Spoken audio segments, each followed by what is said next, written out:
Welcome back to another episode of What Are You Made Of? I don't know about you, but I live this unstoppable lifestyle. I want you to as well. So I am known as the unstoppable C-Roc, as you know. I got a friend of mine from Miami right now. He's calling in from Miami. His name's David Drebin. He's a multidisciplinary artist working in various art forms, producing limited edition works, including photography, photographs, light boxes, neon light installations, diamond dust prints. Wow, I love those, and more. Drebin's artwork, also known as Drebins, are unique and instantly recognizable as his own. His artistic style is often described as epic, dramatic, and above all, cinematic. Up next, well, he just finished Art Basel in Miami this past week. And listen, by the way, I checked out this collection or some of your work before the show, and like I'm just absolutely blown away. Like I don't know if they're really photography, and then you change it up a little bit, or if you actually paint it, it looks like photography, which we'll talk about here in a second. But it's amazing. You guys got to check this out. So let's get into some conversation today. David, welcome to the show. Thank you, C-Roc. You're the man. Thank you. Great introduction. Thanks for having time to spend with us today. And I want to ask you the questions. We stick with tradition here. What are you made of?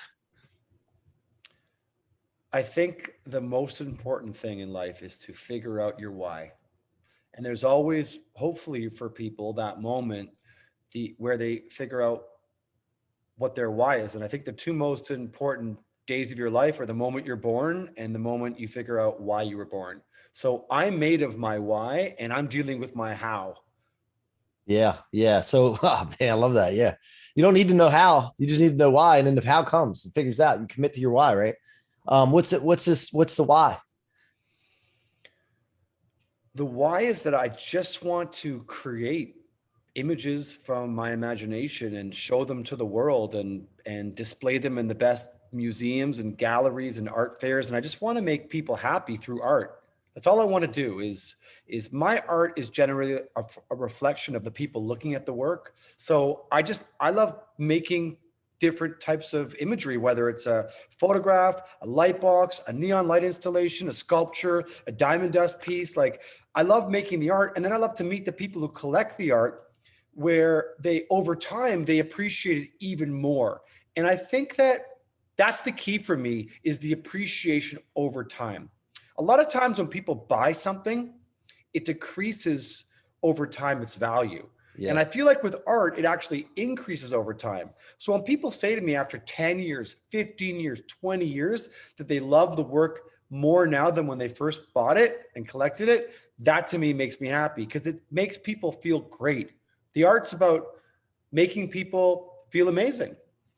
Yeah. Yeah. And you also use the word imagination. And, I was driving down the road the other day. I think I don't know if I was in this beach town here. I live in Ocean City, Maryland, or if I was in Miami, but I was driving down the road and I'm really paying attention. Like I study the mind a lot, and everything that's not like a living organism started out in someone's imagination. And so I was driving down the road and I was looking at this architecture and I'm like, some of it was shitty in my opinion.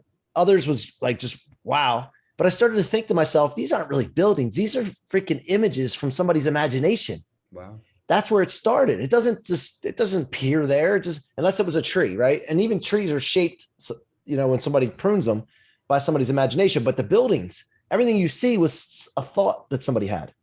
So if that's the case, then we can think of whatever we want and we can create whatever we want if we have the discipline, the commitment, and the willing to take the action on it and not let things stop us. So I love that you said that, man. And I want to take us back though. Take us back to where you got started. Where did you grow up? What was life like as a kid? And so I'm originally from Toronto, and I moved to New York in 1994. I wanted to be an actor. I went to the American Academy of Dramatic Arts, and I realized through a 2-month summer program that I was a really terrible actor. And I realized that because I couldn't follow anyone else's script. So I thought to myself, I want to be creative, but I don't want to follow anyone else's script. So I created my own script.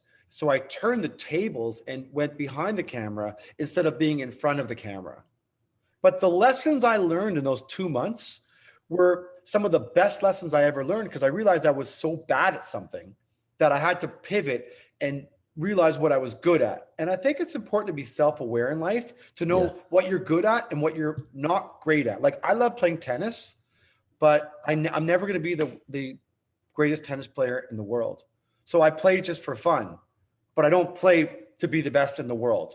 So you have to know, I think self-awareness is something that is very important. And I realized early on that I had to pivot from trying to be an actor to being a creator. And then I just started making photographs. And the first photographs I ever made were bad.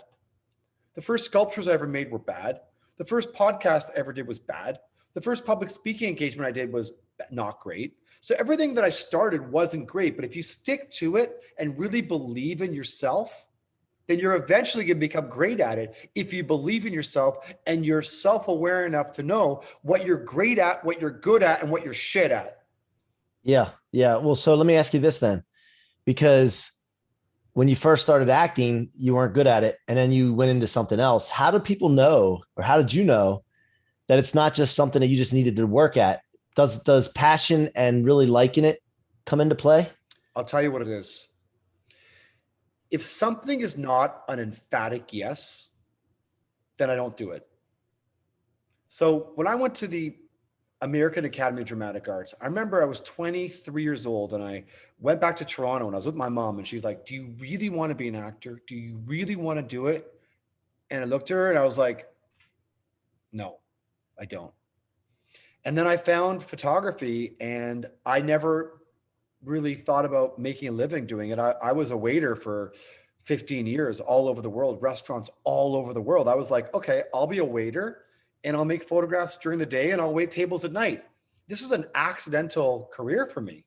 This all came from passion. And so knowing that, okay, so again, take us back to being a kid. Because I'm interested in how artists that like the work that you have, it's just unbelievable. The way I saw it, I was like, holy cow, man, he's coming on my show today. Because it's just beautiful. But like, I'm always like wondering, did something happen as a kid to get you to, like, whether you were alone a lot or, I'll tell you what it is. I'll tell you what it is. Like, where did the imagination come from? I'll tell you where it is. I love sports. I love hockey. I love the Toronto Maple Leafs. I love boxing. And what I learned from watching sports was I love to win.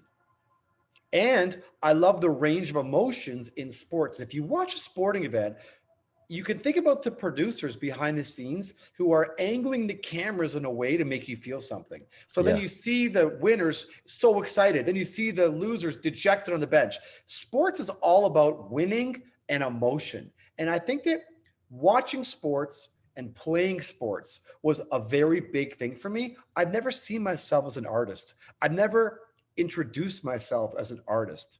I just like to be a winner. Yeah. And this was the way that I could feel like I could create and win. And I'm very competitive with myself. I'm not competitive with anybody else. Your biggest competition is your own reflection. I want everybody to be successful. I want everybody to accomplish their dreams. I love to inspire other people. I think great artists inspire other people. I've had many people copy my work exactly. And for me, I would say to them, listen, if you're going to copy my work, just tell me and I'll be okay with it. But don't copy it and claim it as your own when you know that I was the original creator of that image. So going back to my childhood, I love sports, but I realized I was never a good enough hockey player to be a professional. I was never a good enough tennis player to be a professional. I just wanted to do something where I knew I had a chance to be the best in the world.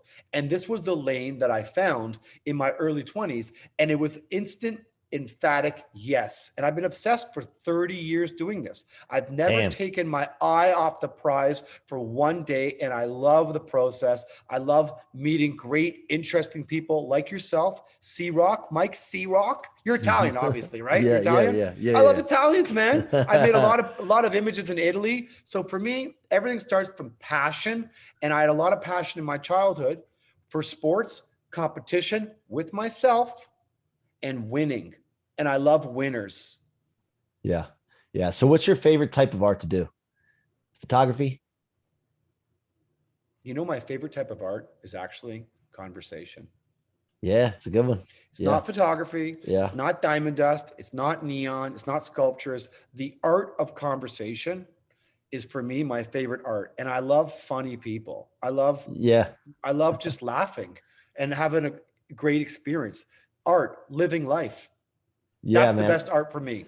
Great, real conversation. And the art that you do, as far as the photographs and neon and diamond, all that opens up conversation.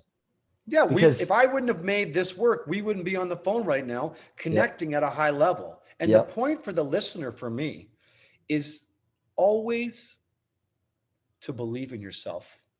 And I think it's important to believe it to see it in a world that needs to see it to believe it. And that is always my message to other people, is self-belief. And the only competition you ever have is with your own reflection. I wish more people thought this way. I want happiness for all, success for all. So take us back in when you started doing it and you started having some success. Because listen, most artists don't make money. They're struggling. They're still trying to do it and follow their passion. But take us back when you first realized that, whoa, man, like people actually like this, and I could really take this. Like, what was going through your mind? Did you have self-doubt? Were you dealing with that at that time? Like, you have a great imagination, obviously, to use to develop this art, but that imagination can also play tricks on you and hold you back. So take us through that. Okay, so I never had self-doubt. I always believed in myself. And I never thought if other people were going to like the work. I am the harshest critic of myself. Nobody could be a more harsh critic of me than me. So I never showed the world my work unless I approved it. And once I approved it, I showed it to the world. There are a lot of works I never exposed, I never showed to anybody because they just weren't good enough. It's like a chef. A chef is often his own or her own biggest critic. And if the meal doesn't taste perfect, they're not going to release it to the world. So no one's more harsh on me than me. I am the biggest critic of myself. Well, what about the pieces that you might not like, but somebody else may, and you may miss out on giving that to the world? Well, what's really interesting is some of the pieces that I love, there's not a lot of interest in my galleries around the world. And other pieces that I think they're good, but they're not my favorite images, often sell out the fastest all over the world. That's what I'm saying. I just put it out there, and it all starts from internal validation and being grateful, as opposed to external validation and being desired. If you live your life constantly worried about desiring things and being appreciated externally, you'll never be happy. So my happiness comes from inside, internal gratification, and being grateful and really controlling my desire for external gratification. That's a very big theme for me. Internal gratification. Yeah, huge, man. That's huge. So when was your first break where you actually could make some money at art? The first break for me, real break, was when I had a group show at a gallery in LA called Fahey Klein in 2004. And Elton John walked in the gallery. I wasn't there. I was in New York. Walked in the gallery and bought half the images in my show. And the gallery called me and said, just so you know, Elton John bought a lot of your work. And it was 2004.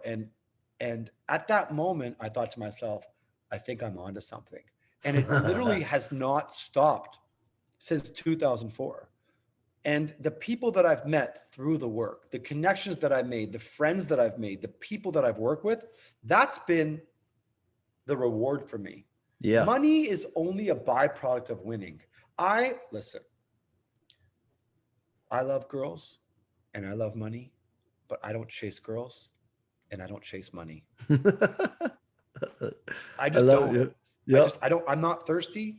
I don't chase anything. I build it and I build it and I build it. It's a traction model. You created a traction model, right? That's it. And I don't like thirsty people. I'm not thirsty. I'm really not thirsty. I'm actually thirsty for my water only right now, but I'm not thirsty in life. Give me a second.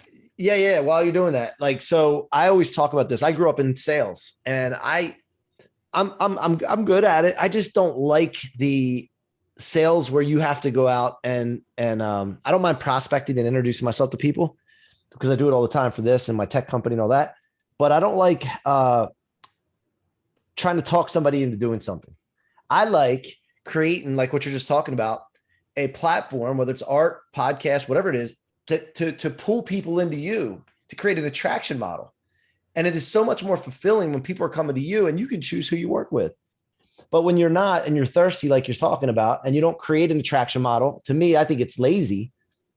I think it's unintentional work when you have to go out and try to get it instead of creating a platform for them to come to you and pull in. And then you have no choice of who you got to work with a lot of times when you're going chasing it because you don't have enough. You're in a scarcity mode. So no, I love that you're saying this, man. This is in full alignment with the way I operate. So I wanted to ask you a question too about like the when you do art, when you do a project, how long does it take to do one, first of all? And are they all different? And how many do you plan out how many you want to do in a year? Like, how does that all work? Every situation is different. So some images, I don't capture photographs. I create photographs from scratch. And I often use cooking as a metaphor. Sometimes people can whip stuff up in 30 seconds that looks like a masterpiece, and sometimes it takes hours to make a souffle, but you could put that next to something that took minutes. So it all depends on the image itself. Some images take me 5 minutes, other images take me hours and hours and hours, but I'm not a really big planner. Like, for example, I want to go to Rio. I want to make the quintessential photograph of Rio. I don't know how long it's going to take, but I'll tell you, it's going to take me 10 hours to get there from Miami. Yeah. I don't know how long it's going to take me to actually make the photograph, but then I could make another picture of a girl jumping off a balcony, and it could not jumping off the balcony, but seemingly jumping off the balcony. And I have my light with me, and that could take me 5 minutes. So it all depends on the situation. I don't have a firm number of works I make a year. I just figure it out as I go. And I really flow, man. I'm water. I really flow. So when you go to Rio, for example, and you're like, what are you looking for? Do you know what you're looking for yet? Exactly. I often like to go to cities that are iconic, like New York and Paris and London and Rio and Tokyo and Shanghai. And I often go to the highest point in the city. I get there, I'm like this, what is the highest point in this city? And then I often make my photograph from the highest point I could possibly find in the city, because that gives perspective. Mm-hmm. Like I've done boxing images, and I had access ringside, like 3 feet away from my favorite boxers of all time. I'm sure you like boxing. I love boxing, hell yeah.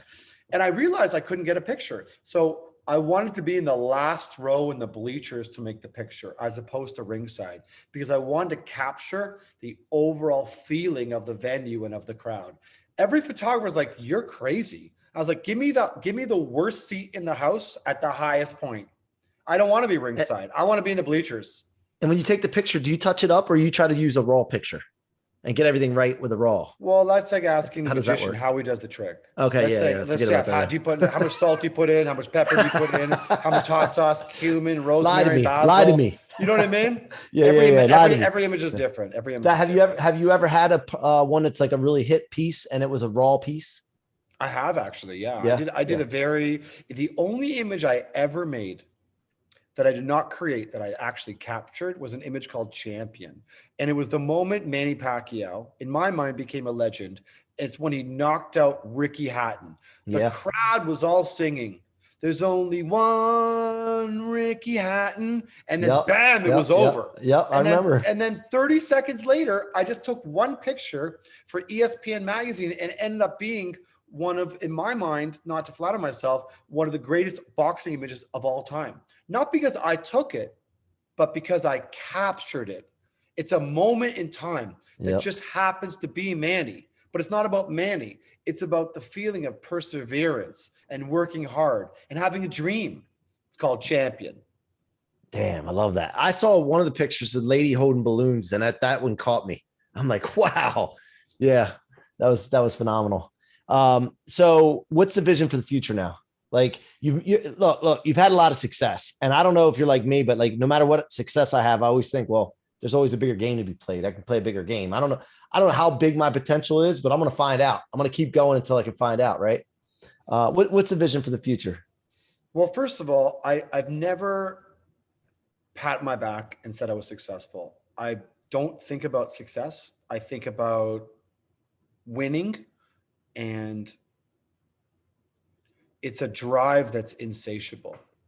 I want to connect with people, and I want to create, and I just want to keep on winning. And I also love losing too. I mean, I've lost also many, many, many times. I've had exhibitions that I thought were great that no one ever came to. And I've had exhibitions I thought were just okay that were packed and we sold everything out. So for me, it's all about, I love every experience, whether it's great experience, bad experience. You learn from the bad experiences. So for me, I think that people get in trouble when they stop and pat themselves on the back and say, yep, I'm really successful. I don't flex. I'm not into keeping up with the Joneses. I just want to communicate and have like conversations like this with like-minded people and inspire and be inspired by others. I just don't think, I'm David Drebin. I've done so well. I'm successful. I'm very hard on myself. And I've never thought I was successful ever. I thought I was driven. And I thought that I've met great people along the way. And I just want to have a laugh, man. I want to have fun. I want to be mischievous. Man. I want to have fun. And I just want to like live, man, live and be happy. Are you in Miami most of the time? No, I'm actually based in New York, but I feel like Miami is a suburb of New York. So I come to Miami from November until May. And I come generally for Art Basel because I have a big display at Art Basel for many, many years. We're definitely going to connect in person, man. When you get here, I love Miami. We'll meet up for sure, man. I love it, man. And I dig your vibe, dude. It's just like, it's freaking awesome because I feel the same way. And it's sometimes, I feel like out of place sometimes. What do you mean out of place? Well, because I feel like the same way. I'm very hard on myself. I don't ever feel like I've made it.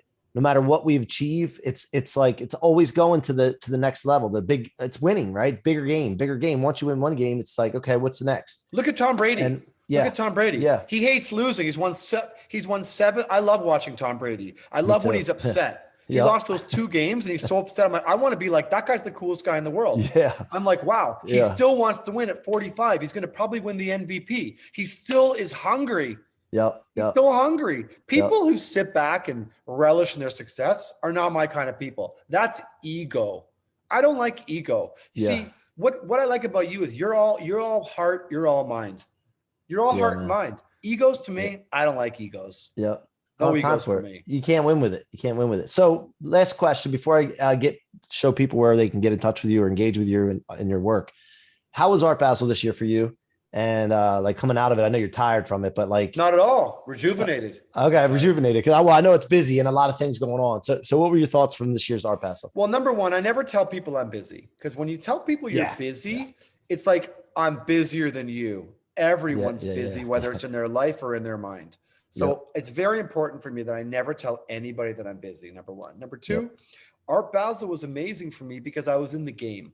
I have my own solo booth at Art Miami with a gallery that I've worked with for almost 20 years. And for me, I was incredibly focused in my booth with about 30 images, and I had all my collectors from all the world come to my booth that I could entertain and be grateful for and thank people. I don't try to sell anything. I just want to make people feel great, give good vibes, have a laugh, great energy.